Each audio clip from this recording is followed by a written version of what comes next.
Hi అండి, new year new beginning. అందరూ ఎలా ఉన్నారు? Taking care of plants and watering them, nurturing them in a while is really important కదా. Indoor ప్లాంట్స్లో money plant నా favourite అండి. ఎందుకో తెలుసా? Easy maintenance. ఈ చిన్న వుడెన్ గర్ల్ని ఒక ఫ్లియా మార్కెట్ జార్జియాలో తీసుకున్నాను. నాట్ అమెరికన్ జార్జియా అండి, ఈస్టర్న్ యూరోప్లో. నా ట్రావెల్ స్టోరీస్ తర్వాత మాట్లాడుకుందాము.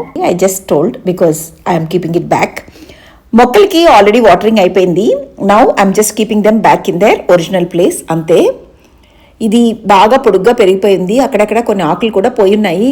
కాకపోతే కట్ చేయాలంటే మనసు ఒప్పట్లేదు, అందుకే దీన్ని డీటాంగిల్ చేసి తిరిగి సెట్ చేస్తున్నాను. ఇప్పుడు టైం కూడా ఎక్కువ లేదు, కిచెన్లో కూడా చాలా పని ఉంది. సో వీటిని ఇక్కడ ప్రాపర్గా పెట్టేసి నెక్స్ట్ టైం ఉన్నప్పుడు ఎక్స్ట్రా గ్రో అయిన బ్రాంచెస్ని ట్రిమ్ చేసి ప్రాపగేట్ చేస్తాను. బై ద వే, నా గురించి ఏం చెప్పకుండా మాట్లాడేస్తున్నాను కదా. Welcome to my channel all things yams. మీరు నా ఛానల్కి ఇప్పుడు ఫస్ట్ టైం వచ్చినట్టే please do consider subscribing to my channel. That will be a great help to me. Thank you. Every now and then ఈ స్ట్రింగ్ లైట్స్కి batteries అవి check చేసుకుంటుంటాను. So ఇప్పుడు అన్నీ ఒకసారి మార్చేశాను, వెలుగుతున్నాయా లేదా అని చెప్పి స్విచ్ ఆన్ చేసి చూస్తుంటే ఆల్మోస్ట్ అన్నీ వర్క్ అవుతున్నాయి. I really like to do such small decorations here and there. It makes the house bright. ఈ మిర్రర్ మీద ఈ స్ట్రింగ్ లైట్స్ అయితే నేను ఆల్మోస్ట్ ఒక 5 years బ్యాక్ కొని పెట్టాను. అప్పుడప్పుడు డస్ట్ చేస్తుంటాను. I really like them. చాలా సటిల్గా ఆ మిర్రర్ మీద అలా సెట్ అయిపోయి ఉంటుంది. So it's working well, looking nice, isn't it? So ఇప్పుడు కిచెన్లోకి వెళ్దాం రండి. నిన్న వెజిటబుల్ షాపింగ్ అయింది. కొన్ని గ్రీన్స్ అండ్ టమాటోస్ ఎక్స్ట్రా తీసుకొచ్చాను. అవి ఇప్పుడు క్లీన్ చేసుకొని స్టోర్ చేద్దాము. So you will stay with me till the end, right? కొత్తిమీర మొత్తం నీళ్ళల్లో ముంచి ఉంచి తర్వాత ఇలా డ్రైనర్లో పెట్టి కడిగేశాను.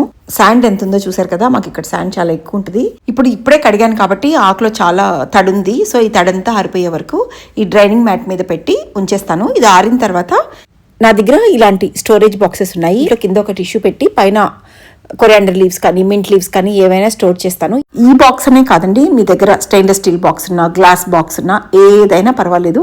ఈవెన్ ఒక మూతి వెడల్పు ఉండే బాటిల్ ఉన్నా పర్వాలేదు. Main important thing tissue paper. ఈ టిష్యూ పేపర్ పెట్టిన దానివల్ల ఆకులో ఏదైనా మాయిశ్చర్ ఉంటే దాన్ని పీల్చేస్తుంది కాబట్టి ఆకు పాడైపోకుండా కొంచెం డ్రైగా ఉండి ఎక్కువ రోజులు నిల్వ ఉంటుంది. అదే ఇక్కడ కాన్సెప్ట్.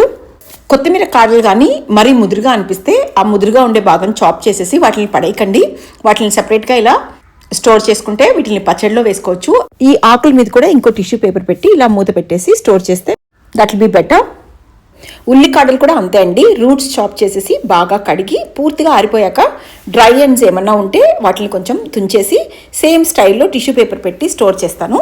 ఫ్రిడ్జ్లో ఉంచినప్పుడు ఈ పార్ట్ కనిపిస్తుంది కాబట్టి ఏ బాక్స్లో ఏ గ్రీన్స్ ఉన్నాయో మనకి ఈజీగా కనిపిస్తుంది. అది మాత్రమే తీసుకొని వాడుకోవచ్చు. ఇక టమాటోస్ అండి. టమాటోస్ ఒక్కొక్కసారి సీజన్లో చాలా తక్కువ ప్రైస్కి దొరికినప్పుడు ఎక్కువ తీసుకొచ్చేస్తాను. వీటిని కడిగాక ఇలా పెద్ద ముక్కలుగా చాప్ చేసి చాపర్లో వేస్తాను. బట్ చాపర్లో వేసినప్పుడు దీన్ని మరీ పేస్ట్ చేయను, ప్యూరీ చేయను. కొంచెం చంక్స్గా ఉండేటట్లే దీన్ని చాప్ చేస్తాను. చూసారు కదా ఈ విధంగా. సో ఇలా చాప్ చేసుకునే దానివల్ల మనం నెక్స్ట్ కర్రీలో యూజ్ చేసినప్పుడు కర్రీ టెక్స్చర్ బాగొస్తుంది. నా దగ్గర ఈ సిలికాన్ ఐస్ క్యూబ్ ట్రేస్ ఉన్నాయి. నేను దీన్ని ఈ పర్పస్ కోసమే కొన్నాను. పాలకూర, టమాటో ఇలాంటివి ఫ్రీజ్ చేసుకోవడానికి ఇది చాలా యూస్ఫుల్ అండి. సో ఈ విధంగా మొత్తం మనం చాప్ చేసి పెట్టుకున్న టమాటోస్ అంతా ఈ ట్రేలో ఉండే క్యూబ్స్లో ప్రాపర్గా ఫిల్ చేసి పెట్టేస్తున్నాను. ఎంత పడితే అంత పెట్టేసేయండి. టమాటో పక్కకు వచ్చి ఉంటే శుభ్రంగా క్లీన్ చేసేసుకొని ఈ ట్రేని తీసుకెళ్ళి ఫ్రీజర్లో పెట్టేస్తాను. మ్యాక్సిమం 5 to 6 hours ఫ్రీజ్ అయిపోతాయి. చూసారు కదా, నేను ఆల్రెడీ స్పినచ్ కూడా ఇలాగే ఇంతకుముందు ఫ్రీజ్ చేసుకున్నాను. ఇంకో వీడియోలో చూపిస్తాను. సో దీన్ని ఒక 8 to 9 hours తర్వాత బయటకు తీసి అన్మోల్డ్ చేస్తాను. నేను ఇంతకుముందు సిలికాన్ అని ఎందుకు స్పెసిఫిక్గా చెప్పానంటే, సిలికాన్ ట్రేస్ అయితే ఇలా ఈజీగా మనకి అన్మోల్డ్ అయిపోతాయి. అదే ప్లాస్టిక్ ఐస్ క్యూబ్ ట్రేస్లో వేసామంటే ఇంత ఈజీగా బయటికి రావు. ఈ టమాటో క్యూబ్స్ని ఫ్రీజర్ ఫ్రెండ్లీ బ్యాగ్స్లో వేసి అగైన్ ఫ్రీజర్లో స్టోర్ చేసుకుంటాను. In case if you want you can put a date also on the each cover just to remember how old they are అని. కిచెన్ గార్డెనింగ్ చేసి ఎక్కువ టమాటోస్ హార్వెస్ట్ చేసుకునే వాళ్ళకి కూడా ఈ టిప్ బాగా పనికొస్తుందని అనుకుంటున్నాను. మామూలుగా మనకి ఏ రోజు ఏం కుక్ చేయాలి అని ముందే ప్లాన్ ఉంటుంది కదా. అకార్డింగ్లీ అవసరమైనప్పుడు ముందుగానే ఒక 4 to 5 క్యూబ్స్ తీసి బయట పెట్టుకుంటే అవి ఈజీగా డీఫ్రాస్ట్ అయిపోతాయి. సో ఇవ్వండి కొన్ని vegetable storage and freezing techniques that I use in my kitchen.